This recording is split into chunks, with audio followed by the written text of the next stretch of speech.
Okay. Wow, thank you. The guest brings in a mixed media artwork created by artist Beverly Buchanan. Beverly Buchanan was an artist from North Carolina who studied art in New York under abstract expressionist artists like Norman Lewis and Romare Bearden. The guest said that she returned to the South in the 1970s, which depicted the homes and lives of rural African Americans in Georgia. The guest shared how this masterpiece came to her. My grandmother was Beverly's CPA and became her friend over that relationship, and she collected a lot of her art throughout their friendship, both being gifted it and purchasing it. This amazing artwork is a mixed media piece featuring a house made of a wooden base painted blue and brown. It has unique details like buttons, a salt shaker, sequins, and a spool of thread used as a basket. The appraiser estimates the value of the artwork to be between $10,000 and $15,000 at auction, with the possibility of exceeding that amount. So if this were to go to auction, I believe that the estimate would be $10,000 to $15,000. Wow.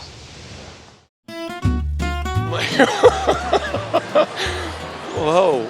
Imagine owning a piece of Hollywood history, a dress worn by Marilyn Monroe in the film Some Like It Hot. The guest got it from a friend who was a costume designer in Hollywood and has held on to it since then. Do you have any idea where Don got it? I don't know, but I assume he probably got it from Western Costume Company. This isn't just any gown. It's a creation by Oscar-winning designer Ori Kelly, renowned for crafting Monroe's most captivating looks. The dress is made with black peau de soie, a fabric as smooth as satin. The skirt sways with a captivating fringe that gave her all the movement that made Monroe a legend. Remarkably small, it speaks to the star's iconic silhouette. But the magic lies in the details. A label bearing the name Don Feld from Ori Kelly's collection, a whisper of Hollywood provenance. And then the ultimate stamp of authenticity, a label with Marilyn Monroe's very own name. This isn't just a dress. It's a tangible link to a cinematic masterpiece and a cultural icon. In an auction, it would easily fetch $150,000 and $250,000. Oh my. Whoa.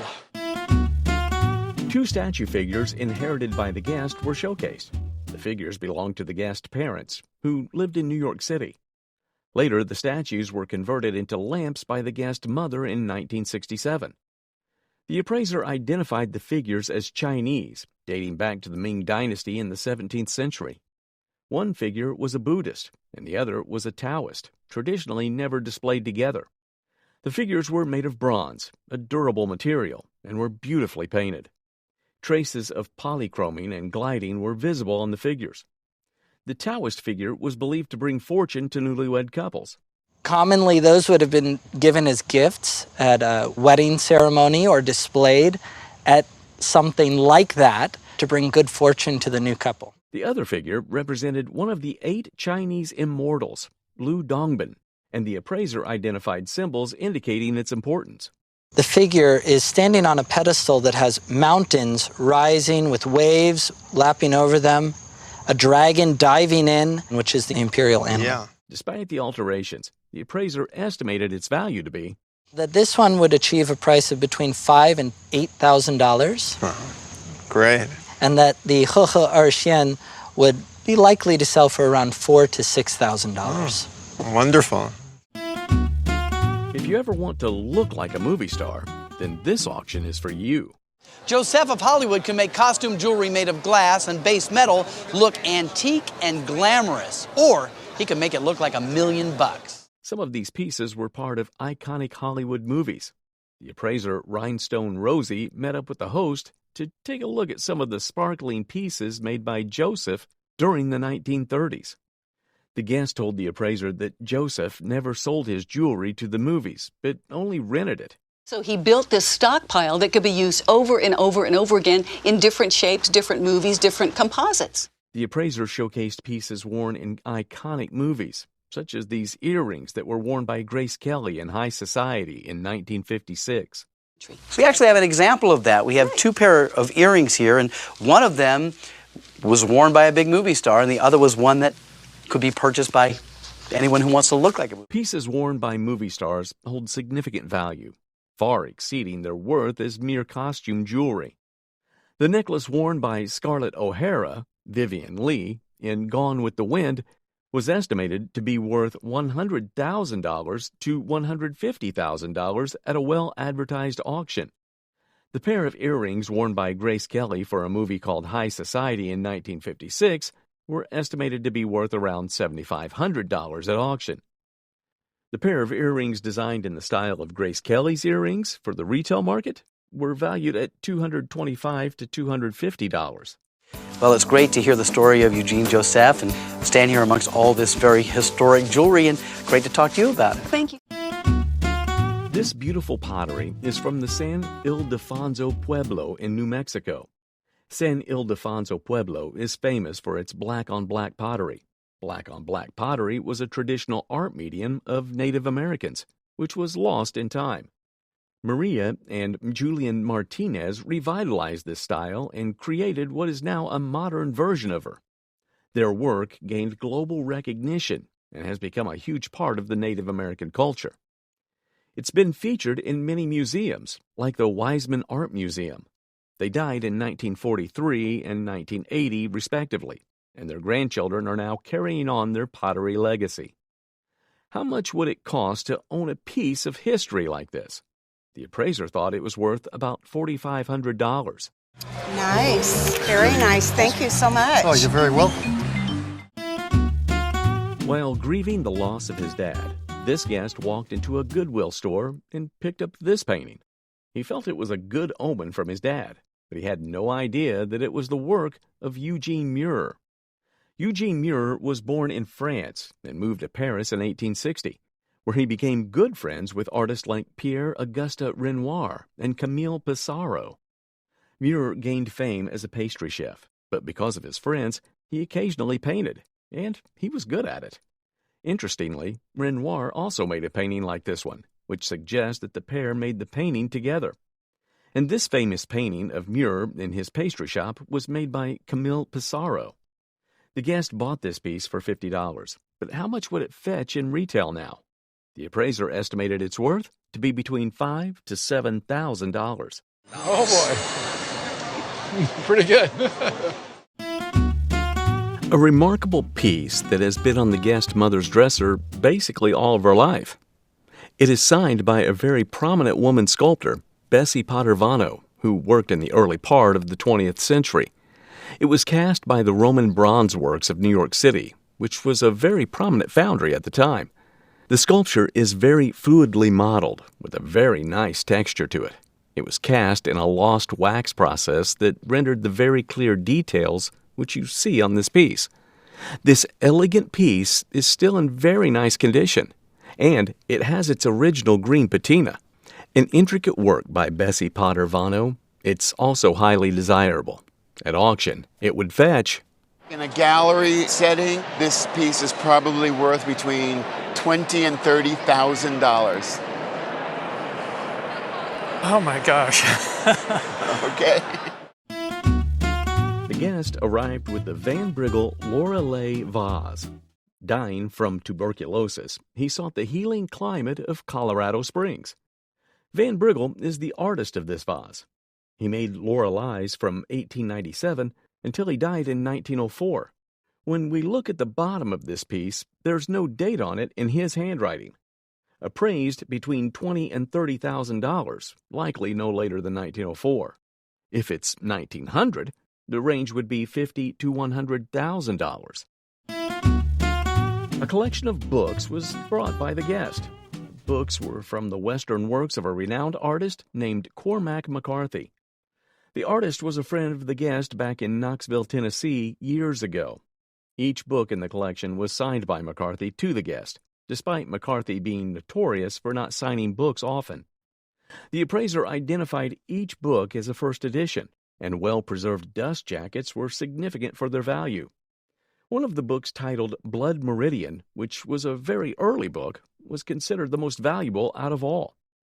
Due to the artist's popularity, the appraiser estimated the overall worth of the collection to be sort of on a retail. Now, on an insurance level, you have a collection here I'd even say $10,000 to $15,000. Wow, okay. When the guest brought these figurines to auction, he didn't know they were so valuable. They were highly sought-after, hand-painted Royal Doulton figurines. Considering Royal Doulton a luxury brand of ceramics and tableware, rarity is key in determining their worth. These were the rare ones indeed. The appraiser suggested they were worth at least $2,000 to $3,000 each. The guest was surprised and grateful for the appraisal. Time is precious, but so are watches, and this $8,000 Julius Osman watch is proof. This watch passed down through generations within the guest family. It appears from the engraving that's in there, it seems like it was a gift to the family, because it says in Spanish, to the family of Ricardo Richards. The design reflected the style of Spanish America, particularly Cuba, showcasing exquisite craftsmanship and intricate detailing. You can see that the jewels in the watch are each in individual little gold cups. Unlike typical Swiss watches, this 1880 timepiece hailed from Germany. If we open it up, you'll see the dial isn't the typical white enamel that you'd expect to see on a watch. Its superior quality was highlighted by 20 rubies, surpassing the standard 17 jewel watches of its era. The appraiser estimated $6,000 to $8,000 for this exquisite watch. On the other hand, a watch by Julius Assmann in this beautiful condition is probably worth, if you were trying to sell it at auction, between $6,000 and $8,000. This family heirloom, an English bracket clock, was brought to the show by this guest. The clock comes in an ebonized case with a brass dial and is adorned with applied spandrels on its sides. This also includes chapter rings and a dial that indicate the distinctive strike-silent functionality of the bracket clock.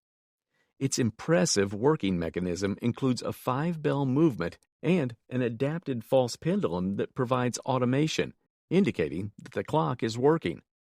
On the front is also a written signature of the maker, Nicholas Lambert, while the engraved backplate consists of components such as the cowtail pendulum and the 6 bells.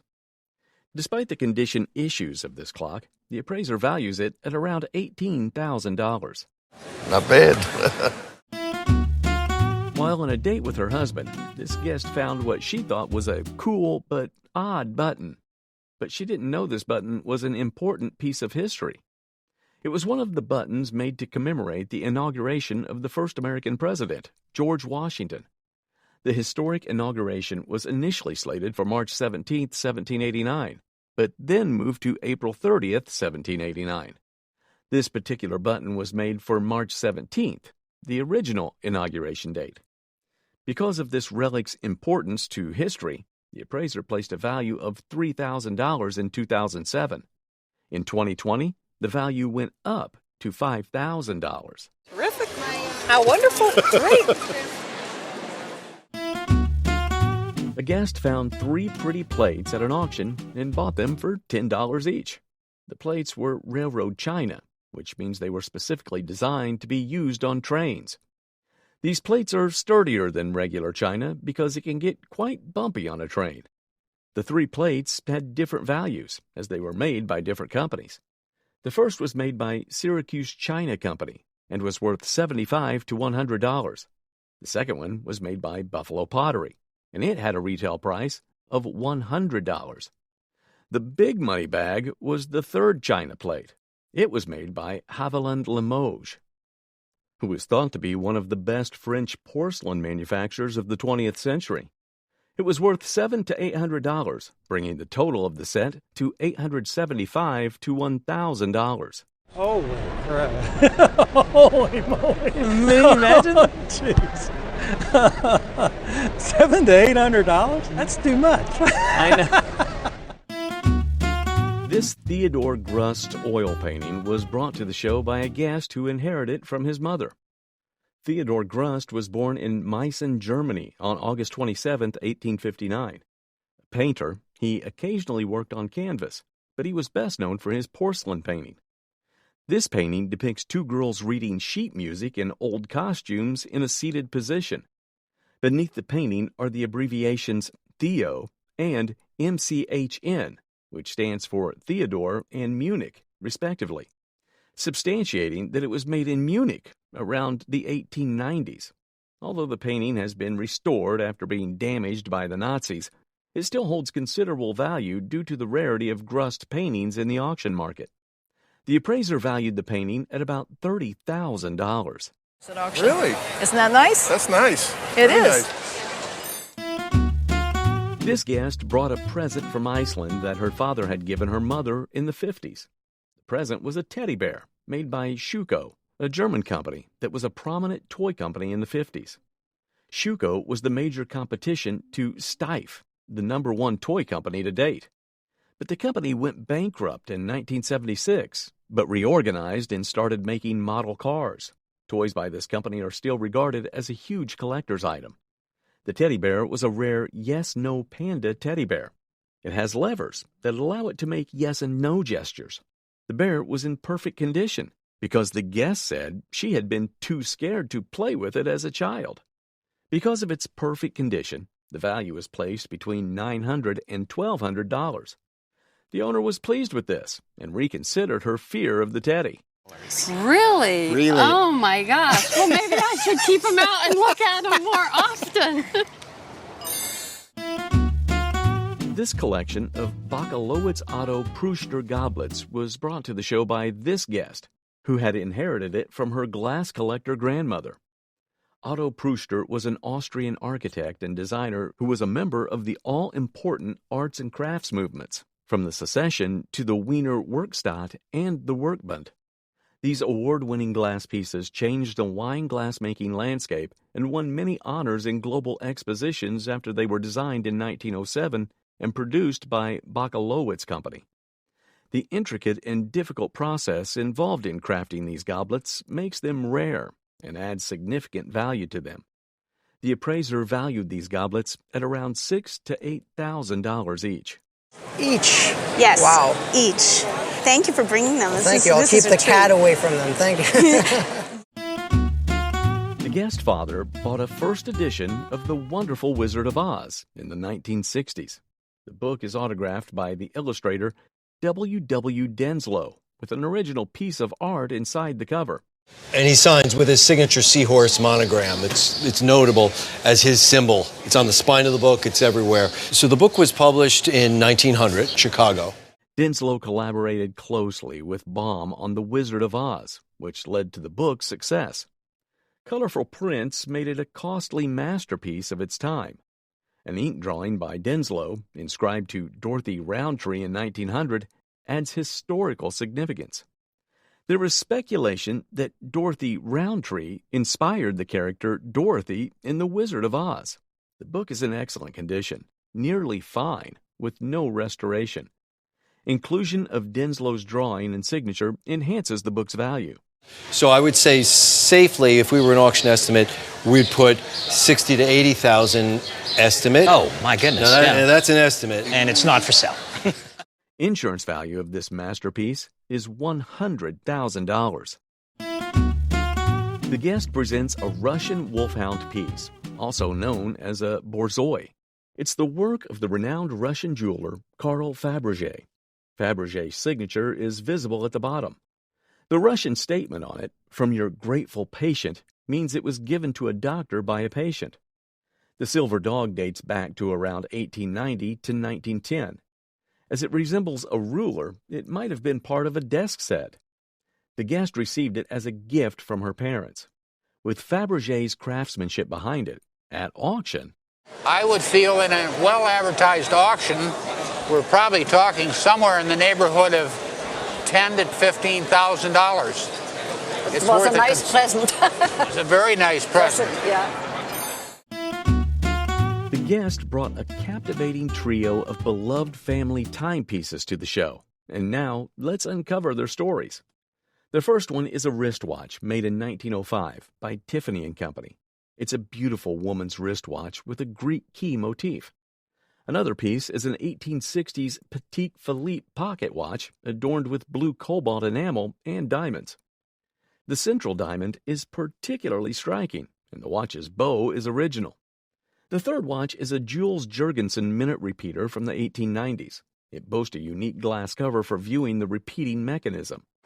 A minute repeater gives an audio noise to let them know through a series of bells and chimes the exact time.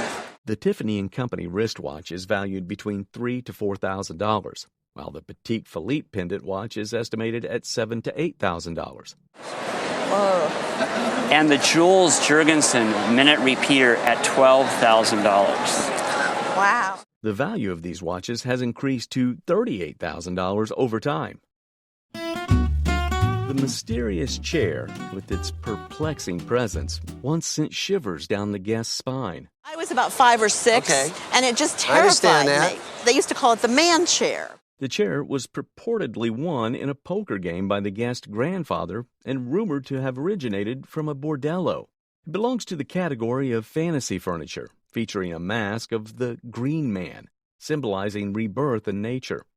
Usually, the Green Man symbol is typically seen on smaller pieces of furniture, but this unique chair showcases the full embodiment of the Green Man.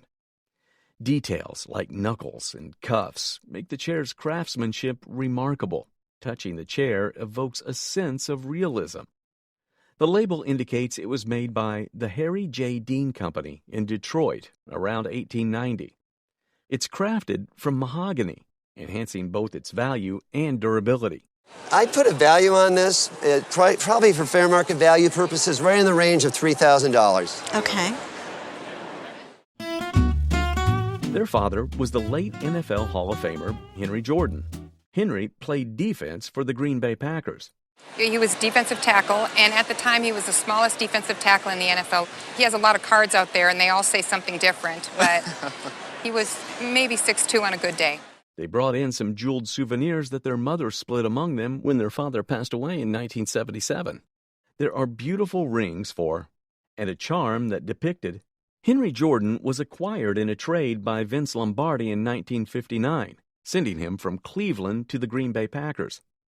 So in 1959, Vince Lombardi traded for your dad? Yes. To bring him from Cleveland to the Packers. The rest is history. After a prolific NFL career, he was inducted into the Pro Football Hall of Fame in 1995. The combined value of these jeweled items would likely auction at auction, combined, this would bring $75,000 to $100,000. Surprisingly, their insurance value is between $150,000 to $200,000. That's fantastic. Yeah, when this came in, we were thrilled. My eyes, I lit up. His father brought back this amazing cabinet from China in 1969 upon his retirement from the military. He had served as a linguist during his service. It's a cosmetic chest made in China around 1700 to 1730. Made from Hunguali wood, a prized wood native to Asia. The chest is very well styled and beautifully crafted. It features intricate drawings of dragons, flowering branches, and a lotus. Indicative of long life. Which suggest it was once used to store precious jewels and valuable accessories. The cabinet would be auctioned at auction today, I would expect this to make $40,000 to $60,000. I don't know what to say.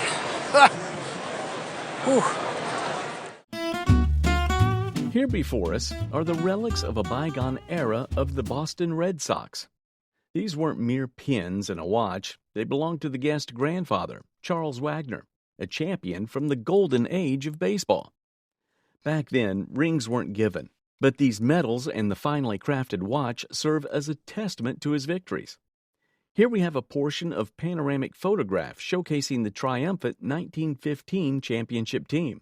But the true magic lies in these exquisitely preserved championship medallions, watch, and medal, each one extremely desirable.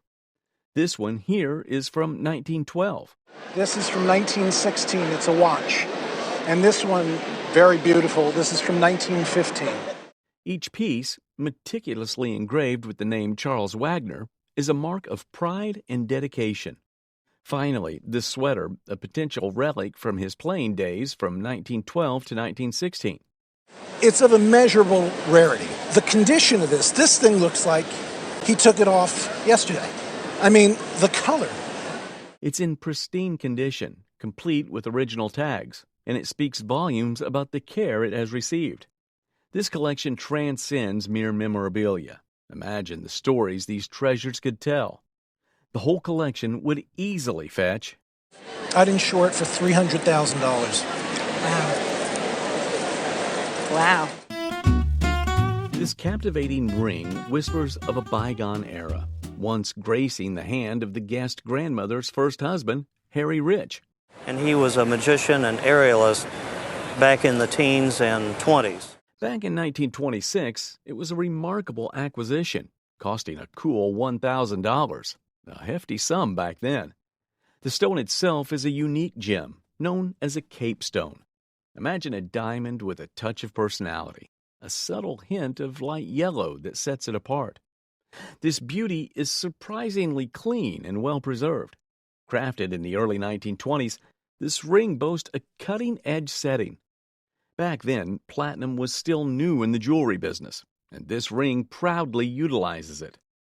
Notice the 8 prongs holding the diamond securely. This is because the ring was built for a man to wear.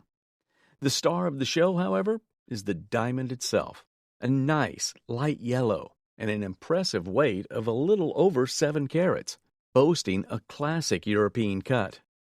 Were it graded as a light fancy yellow diamond, its value could potentially reach, At auction, $60,000 to $80,000. Wow. Yeah. This fascinating item is a painting by a well-known Filipino artist, Fernando Amorosolo. Created in 1945, it portrays a quintessential Filipino scene, showcasing peasants engaged in daily activities amidst a picturesque natural environment. This was given to the guest father as a gift after his service in Manila during World War II. Amorosolo, renowned for his artistic style, often depicted idealized versions of everyday life and masterfully incorporated light effects into his paintings. This particular piece exemplifies both of these qualities. The artwork boasts Amorosolo's signature and the significant date of 1945, placing it within the peak of his career. While the guest inherently considered it to have minimal value due to its age, this is a valuable example of Amorosolo's work. At auction, this piece is worth a very nice example of his work in that it might bring between $30,000 and $50,000 at auction. Oh, wow. That's incredible. That's absolutely incredible. This seemingly ordinary print holds a surprising value. Originally gifted to the guest's grandfather and later deemed unsuitable for decoration by his mother, the artwork received a second look thanks to the owner's wife, an art teacher. Her keen eye recognized the signature of renowned artist Winslow Homer and the title Perils of the Sea, sparkling further investigation. This isn't just any print. It is a rare etching from 1888, part of a series depicting the perilous nature of life at sea. Very dramatic painting showing, man's battle with the sea. Only 100 copies of this specific etching were ever produced, and they sold out quickly due to the artist's immense popularity. The piece is in exceptional condition and is testament of Homer's enduring fame. This combination placed the estimated auction value at a staggering. At auction, I would estimate it at $20,000 to $30,000. Oh, that's fantastic. I think it would sell very well. Oh, well, thank you very much. The guest received these beautiful prints from her aunt, who had purchased them for. These prints are by 2 artists. Hiroshi Yoshida, a renowned Japanese artist, was famous for producing atmospheric and beautiful woodblock prints. Surprisingly, his prints were amazing because each color in them was produced from a separate block of wood, carved specifically for a particular ink. The other artist is Kawase Hasui, who also shared a similar style. The prints have been well preserved. For insurance purposes, their values would range from For insurance purposes, the values would range from $2,000 to $3,000, maybe even $4,000 each. And for retail, the entire group would likely sell for. The group is easily going to be $20,000 to $30,000. Really? For insurance purposes. Oh, my little aunt. So your aunt did a good thing. This remarkable bronze carving stands out from the ordinary. Dating back to the 1860s, it's a captivating work of art crafted by the Russian artist Nikolai Lieberich. His significance in history lies in his role during a pivotal transition away from academic sculpture. So before this, most academic sculpture was historical figures, literary figures, royalty, all of those kinds of things. So this marked a really big change where they're depicting everyday people, everyday life. The carving vividly captures the everyday life of a hunter on horseback. Interestingly, the guest acquired this piece from her mother's house. Now, as for its retail value, it would be approximately... It's worth about $20,000 on a retail setting. Wow. One glance at this exquisite piece is enough to leave anyone mesmerized.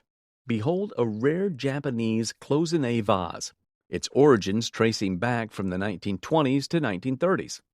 Crafted by renowned Ando workshop, the Ando artisans were celebrated for their magnificent cloisonné work during the Meiji era. And at the Ando workshop produced magnificent cloisonné works during the Meiji period. And then as they went into the early 20th century, the work's quality diminished. But how did the guest come to possess this treasure? My husband was cleaning out a home in Fairfield County, and it was going into a dumpster. He thought it was nice, and I love flowers and vases, so he brought it home, and that's how I acquired it. So he saved it. He saved it. Interestingly, what was once destined for disposal would auction at... Then it would be worth, at auction, $800 to $1,200. Now, with this raised, low-relief enamel at auction, I would give it an estimate of $4,000 to $6,000. Oh, wow. The trophy was showcased by the guest, which had been a first-place trophy from the Canton Sailings Regatta in 1859. The appraiser identified it as an example of China trade silver, popular during the maritime era in Canton. Trophies like this were made for sailors who engaged in different recreational activities during sailing. They were typically made for the Chinese market, where customers would visit and pick out designs of their own choice to be engraved. This particular trophy features acanthus leaves, differing from the typical Chinese market style. The appraiser noticed the pseudo-English hallmark. And in the middle of that, you see the three letters that distinguish this as having been made by Ko-Ching, a very prominent silversmith in the mid-part of the 19th century for China. The estimated worth of this wonderful item was... A well-advertised auction, this should sell somewhere in the range of between $5,000 and $8,000.